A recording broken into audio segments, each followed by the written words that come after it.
สนับสนุนเจ้าจังเตะบานได้บ่แม่นเจ้าสิมีทีมแต่บ่มีเดินบานบ่มีบักบานบ่มีอนุญาตลิ้นอาที่เป็นกีฬาโอลิมปิกมันต้องเป็นทีมมันต้องมีเดินมีสนามมีกรรมการมีคนมาชมเห็นบ่ล่ะแม่นบ่สมชายดังนั้นจะตั้งพรรคการเมืองขึ้นมาคัดแย่งกันเองหั่นน่ะคือผ่านมาน่ะแบบเก่าๆหั่นน่ะผู้นำหัวเก่าๆนั่นขอโทษเด้อผู้อาวุโสทั้งหลายพากันตายไปครึ่งหนึ่งแล้วคอนแล้วยังบ่ฮู้มือที่อยู่บ่พอแล้วปันผู้นั้นยุกผู้นี้ให้ผิดกันสุดแท้บ่ได้หยังเอาอุดมการณ์ในความคิดตัวเองมันบ่ได้พี่น้องให้พากันพร้อมกันเด้อกลุ่มต่างๆนั่นคัดกันกะยาแต่ต้องไปอยู่น้ำราชวงศ์และบ่ได้คัดราชวงศ์เพิ่นพาไปพาเฮ็ดนี่แม่นบ่เส้นตัวอย่างอยู่ออสเตรเลียเพิ่นไปข้าพเจ้าบอกหมู่ข้าพเจ้าไปโลดจับมือถือแขนหัวไม้หัวมือนำเพิ่นแล้วเด้อพอบางคนก็ยังตัดสินใจบ่ได้ดิยังคงข้างอยู่กับความคิดอันเก่าๆ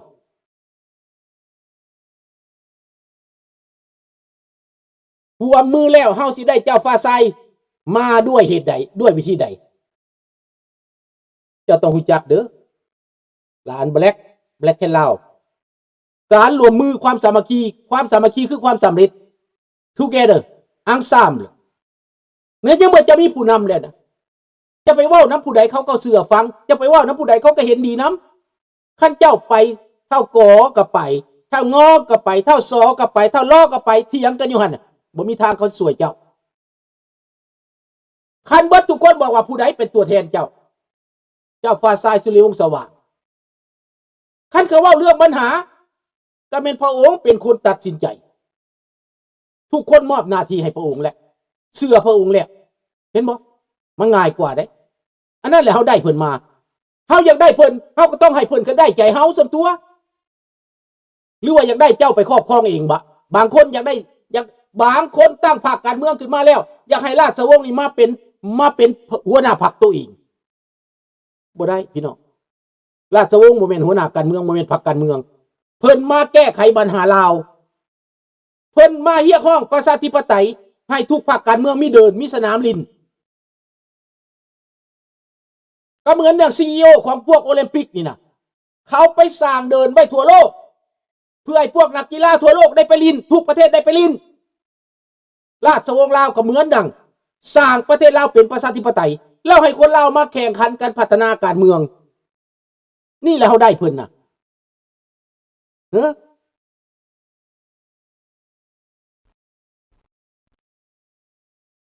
เลยเห็นได้สิว่ามือกับเพิ่นว่าสั่น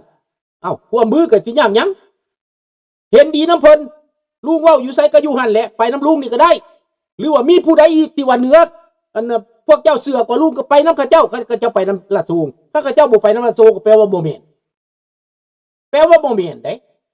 คือลุงนี่ลุงหนูราชวงศ์มาน้ำลุงนี่ก็ได้ลุงว่าวากอยู่นี่เด้มีหน้ามีตาพวกเจ้าเห็นอยู่ได้หน้าก็อยู่นี่หน้านี่นะ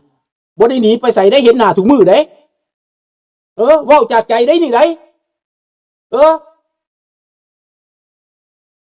และลุงก็ถูกแต่งตั้งดิมีการแต่งตั้งอย่างดีพวกเจ้าบ่เชื่อบ่คันบ่เชื่อก็ไปหาเพิ่นเองคันอยากได้เป็นของตัวเองน่ะแต่คันว่ามันบ่ได้เด้คันคนบ่มีผลงานบ่มีเฮ็ดนั่นคือสิยากสิเว้าได้มีบางคนเฮ็ดได้สิได้จากเพิ่นได้หนังสือยั่งยืนจากเพิ่นว่าซั่นละคนโอ้มันบ่แม่นแนวนั้นเด้พี่น้อง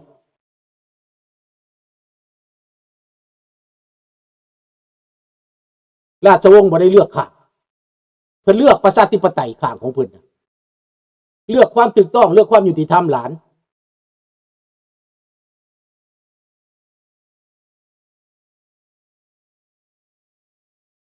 เลือกข้างราชวงศ์ถึงแล้วเพราะว่าเพิ่นบ่ได้มีฝ่ายราชวงศ์บ่มีฝ่ายเด้อเพิ่นไปบอกว่าให้ลาวนี่เป็นประชาธิปไตยจบแล้วก็เพิ่นเป็นบรรพบุรุษเพิ่นบ่ได้เลือกฝ่ายเพิ่นบ่แม่นพรรคการเมืองเพิ่นเป็นสถาบันการปกครองเห็นบ่ เฮาต้องฮู้จักจังซั่นไดดังนั้นราชวงศ์อยู่ไสเฮาก็อยู่นั่นแหละแม่นแนวนั้นแหละเพิ่นอยู่ไสเฮาอยู่หั่นเพิ่นอยู่ไสลุงก็อยู่หั่นอยู่ในใจทุกคนจบถ้าคนลาวเอาหัวใจไปให้เพิ่นแล้วน่ะอันนั้นแหละคือพลังอันนั้นแหละคืออำนาจคนได้ใจกันแล้วก็แปลว่ามีอำนาจอีตาถ้ำก่อนสิมาปกครองนี่ประชาชนมอบอำนาจให้เราได้เลือกให้เราได้แต่ละคนป้อนบัตรให้เราได้เราจะได้มาเป็นประธานาธิบดีจะมีอำนาจสั่งการได้แม่นบ่คันทุกคนเข้าใจแล้วเตรียมการเด้อเตรียมการไว้เด้ออเมริกาเขาก็ฮู้แล้วว่าเขาสิเว้านำผู้ใดเขาบ่เว้านำนั้นผู้นั้นผู้นี้ผู้นั้นด็อกเตอร์นั่นผู้นั้นด็อกเตอร์นี่เขาบ่เว้านำแนมเบิ่งคนบ่มีภัยอยู่เบื้องหลังเขาบ่เอานำเขาต้องการคนผู้ที่เว้านำคนได้เขาต้องการ leadership นะ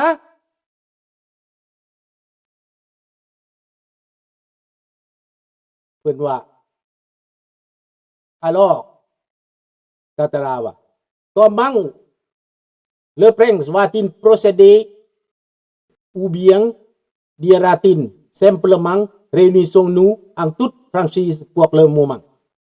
เพิ่นก็บอกเลยดิเพิ่นเว้าคำเดียวฮักแพงกันคนลาวเฮาน่ะร่วมมือกันเข้าใจกันสนับสนุนกันเรียกร้องเอาประชาธิปไตยเรียกร้องเอาความยุติธรรมประเทศลาวตั้งแต่1975มาปกครองประเทศด้วยระบอบเผด็จการเพิ่นก็เว้าเลยดิรู้จักเลยติฟังคำปราศัยเพิ่นน่ะเพิ่นบ่ได้เว้าหลายดอกโอเคแล้วเฮาก็ฮู้เลยดิอันนั้นแหละการกระทำน่ะคำเว้านั่นแหละมันศักดิ์สิทธิ์นะเห็นบ่ล่ะหัวมือกันเด้อไปทางใดก็หามือกันเด้อถือเป็นพี่เป็นน้องเด้อถือเป็นพ่อเป็นแม่เด้อถือเป็นชาติเป็นบรรพบุรุษเด้อนี่บ่ต้องลบบ่ต้องขาดต้องฟันกันอีกคันตายก็ให้ตายแต่บักทองรุ่นนั้นตายแต่บักซอนไส้หันยนตกให้มันตายแต่เท่านั้นสบายดีเลยนี่ดังนั้นผู้อื่นให้ตลอดปลอดภัยเบิดเราจังแผ่นดินจะสูงขึ้นพวกโจรกินบ้านกินเมืองมา50 ปีพอไปแล้วไปซะอย่าอยู่มันขับมันนักแผ่นดินบักทองรุ่นมึงแล่นไปหาโซเวียตแล่นไปหารัสเซียไปซะมึงอยู่พุ่นแหละฝังอยู่พุ่นแหละให้มันฝังอยู่พุ่นแหละขึ้นจากสนามบินรัสเซียบ่พอจักชั่วโมงโดรนของยูเครนไปต่ำเอาอุ้ยลงหันเลยล่ะบ่ลองปองแงงโลนแอ็กซิเดนต์แล้วไปแล้วเด้อบายบายท้องลุ้นบายบายสาธุเด้อคอยปากข้าพเจ้าศักดิ์สิทธิ์เด้อพี่น้องเด้อบ่ไหวนี่ก็ซ่าบ่ซ่านี่ก็ไหวเด้อคอยศักดิ์สิทธิ์เด้อคำอ้อนวอนของข้าพเจ้านี่ขอให้เป็นจริงเด้อเพราะแผ่นดินลาวสูงขึ้นบักใดที่บ่ซื่อสัตย์ต่อชาติบ้านเมืองให้มีอันเป็นไปไวๆฮู้แล้วบ่บาดนี่คนดีจะมาทีหลังมาซ่าแต่มาทีหลังนะเฮาเหลือบรรพบุรุษอยู่เขาฆ่าบ่ตายมันเสียดายที่มันฆ่าบ่ตายเนี่ยมันบอกว่ามันเสียดายที่มันฆ่าบ่ตายมันเว้าตับเป็ดเต็มปากเต็มคำมันเสียดายมันเว้าข้าพเจ้าได้ยินกับหูอันนี้น่ะพวกลาวแดงมันเว้าอ่ะมันฆ่าบ่ตายย้อนความสงสารมันเป็นเด็กน้อยตอนนั้นเพิ่นยังเป็นเด็กน้อยอายุ10 กว่าปีคือสิแม่น12 ปีติตอนนั้นน่ะประมาณ12 ปีพี่น้องตอนมันเข้ามาใหม่ๆมันจับเพิ่นไปน่ะ12 ปี54 ปีบ่มีความผิดมันสิฆ่าจังได๋เรื่องของมันได้นี่ได้มันสิหาเรื่องใส่เอาไปฆ่าเป็นความจริงความใจดำอำมหิตของพวกมันวางแผนฆาตกรรมพระองค์แต่ว่าพระองค์นั้น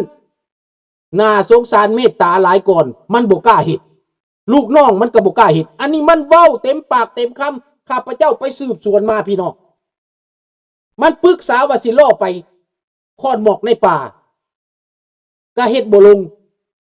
บ่กล้าเฮ็ดเบิ่งแล้วสงสารใจมันบ่อำมหิตพอพวกที่มันไปหั่นน่ะเขาก็เลยบ่จักแนวสิเฮ็ดนี่แต่ว่าคันใหญ่กว่าหันมันเฮ็ดแล้วอันนี้น้อยโพด มันก็ยังมีมนุษยธรรมของมันอยู่ในใจมันน่ะมันยังใจอ่อนว่าซั่นไปอันนี้พวกผู้นำที่เอาไปกักขังไว้น่ะเว้าสู่ข้าพเจ้าฟังเขารอดตายมา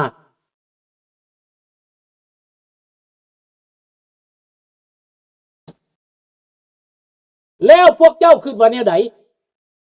ลาวแดงเข้ามาประเทศนี้ฆ่าคนมาได้50 ปีแล้วจากเงินกีบ5,000 กีบสมัยก่อนได้123 ดอล143 ดอลมาเดี๋ยวนี้5,000 กีบได้23ได้บ่ฮอดดอลได้1/4ของดอลอันนี้บ่การปกครอง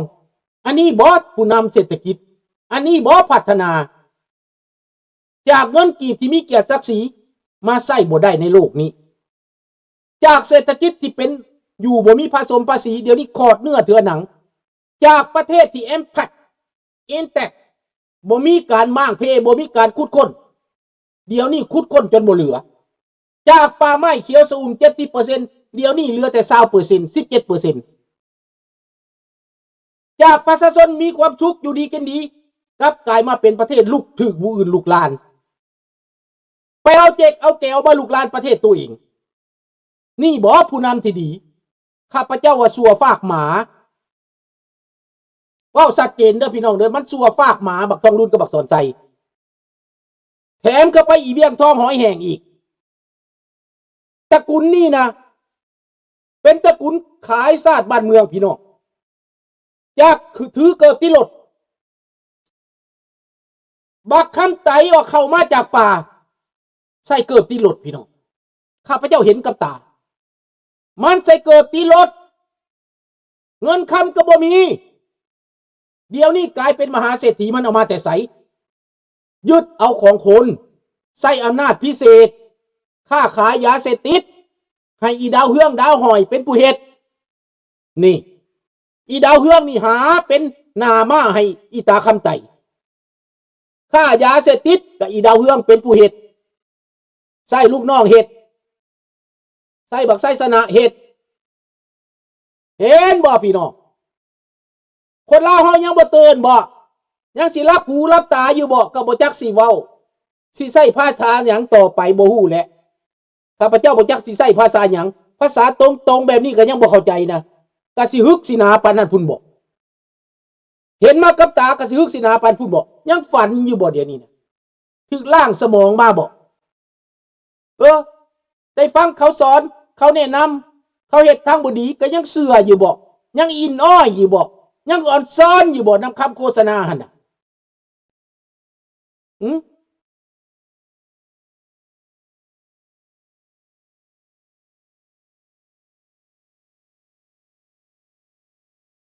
นี่แหละดังนั้นทุกมื้อนี้มันทำให้เศรษฐกิจลาวเพพังลง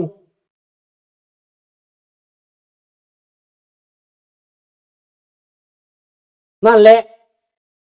มันเฮ็ดกับเจ้าชีวิตมันเฮ็ดกับเจ้าชีวิตทรมานเพิ่นจนตาย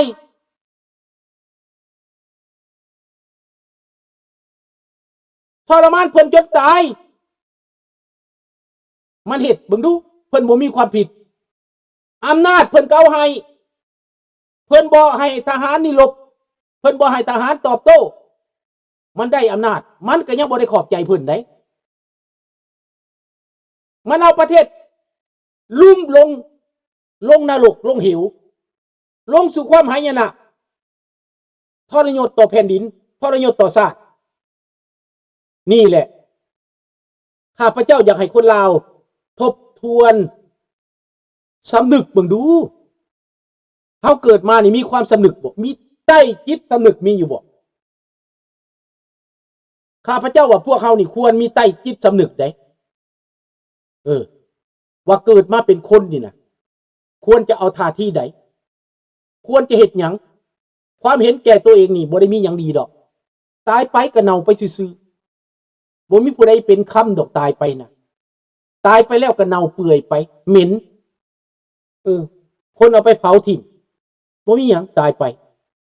อันที่มันมีค่าที่สุดตอนยังปากได้ไอดังตอนยังมีชีวิตตอนยังมีสติปัญญา ตอนยังสื่อสารกัน